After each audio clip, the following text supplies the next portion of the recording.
I'm Tony. I'm Brad. We're Sound Advice.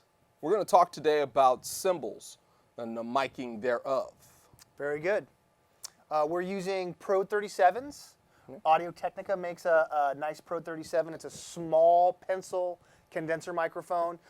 It's great because it's small. You can move it places. Yep. Why are we using condenser microphones? Condenser microphones have a better rejection for feedback. They also have a higher output, so you're grabbing what you want in an intense area. And we're doing that because a condenser microphone, we need phantom power. So that's a big thing too for all the engineers just starting out there. If you have a condenser microphone, you got to put on the phantom power. You're not going to get any signal and think something's broken. You just got to engage that 48 volt button. Yep. So we're using Pro 37s for the overheads, and what are we the hi-hat? The F9 from Audix. Inexpensive microphone, a little less expensive than the Pro 37s, but still same quality. So if you're worried about cost, you can go to a lower microphone and still get the same quality. There are microphones that are way more expensive than these, like we were talking about the Shure microphones, but they have a different characteristic than these. So it's about what's going to work best for your system. Another important thing I like to mention about cymbal miking is it's really nice to have the same microphone for your left and right overhead. That's why we could have one microphone that's not in a pair for the hi-hat. Yeah, it's still absolutely. a nice small condenser microphone. Yeah. But I like to have the same pair of microphones for my left and right overhead. And that's because your EQs can be similar. You're going to get the same similar response. And like if you did have, let's say, an 81 and you didn't have two of the matching sets of microphones, you might have drastically different sounds EQs. that's being picked up. Yeah, it's gonna change. That's like, whoa, why does that one sound different? You want them to sound relatively the same. And we're not going to show you specifically, but we're going to roll. Normally when we're doing overheads, I like to roll off as much as you can because I want those overhead cymbal microphones to pick up cymbal microphones. And not drums. Right. All right. Or other instruments. Cool. Cool. All right, guys, we're talking about overheads now. We're using Pro 37s, and the reason I like these Pro 37s is the low profile. They're small. They're not going to block my drummer's face. I can put them in tight places. They're condenser microphones, so of course you need to engage your phantom power. If I could pick any microphone that I could use for overheads, I'm going to do Shure SM81s. That's a good mic. They have that roll-off that you can actually roll off so you don't really have to do such drastic EQing on it. They are a larger profile, but they're still a pencil condenser microphone. And why would I pick 81s? Again, I've just used them so many times, and I know how they sound. I think that's just what I'm comfortable with. But in this situation, we have Pro 37s, and Pro 37s still sound great. What I'm going to want to do on this cymbal is, again, we want to make sure we're not going to be in the way of the drummer, so he's not going to hit the microphone. I'm going to want to, for me, what I specifically like to do is I like to have my cymbals just be cymbals, so I'm going to use a pretty drastic EQ on it, and I want this microphone just to pick up this cymbal. And this is probably a good place to put it. The direction is almost a 90-degree angle straight down on it to pick up just this cymbal, cymbal. If I wanted to, you can actually tilt this microphone and point it towards the drum kit more. You're going to get more of a drum kit sound, not just a cymbal sound. Something like this would be great if you didn't have all your toms mics to pick up something like that. And again, you wouldn't have such a drastic EQ. And then you might raise it too. Yeah, of course. Yeah. And let's just do that. So it would be like this, and then we would be able to point it more towards the drummer. But in this situation, we would have all of our drums mic'd. Yep. I would, something right around there. And again, you want to make sure that the drummer's not going to hit it. And if he is, don't be shy. Just back it away, And that's a good spot for that. All right, so this is my other Pro 37.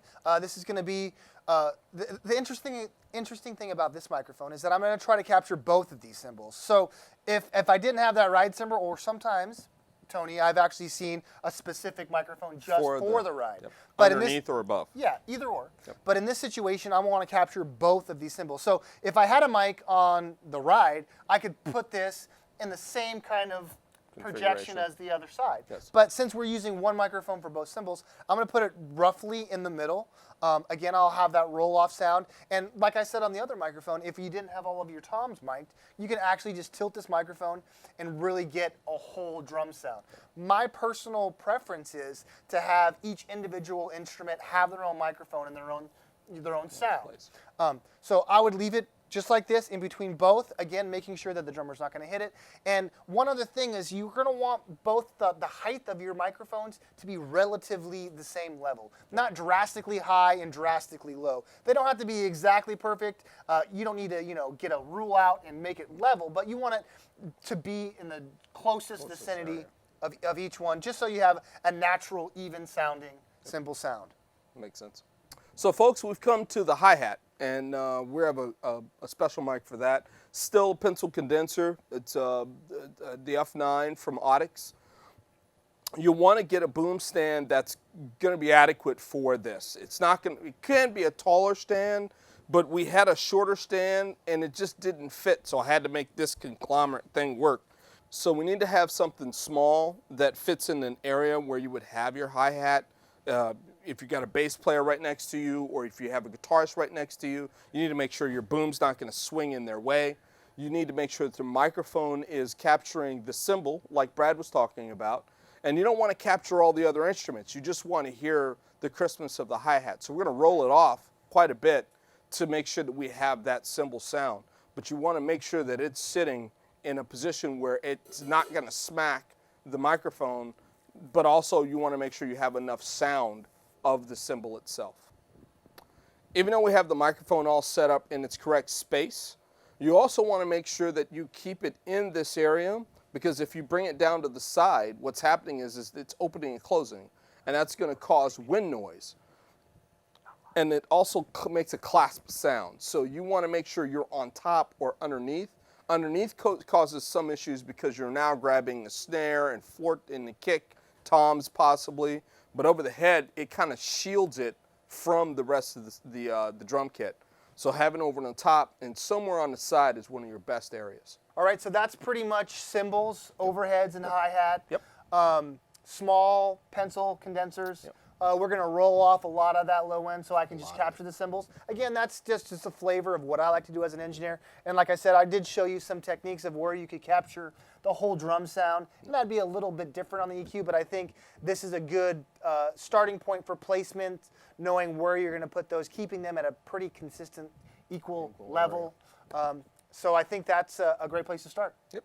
And you could always come down and check us out, ask us questions, or send us an email, and then we could definitely give you a good direction into where you might want to start.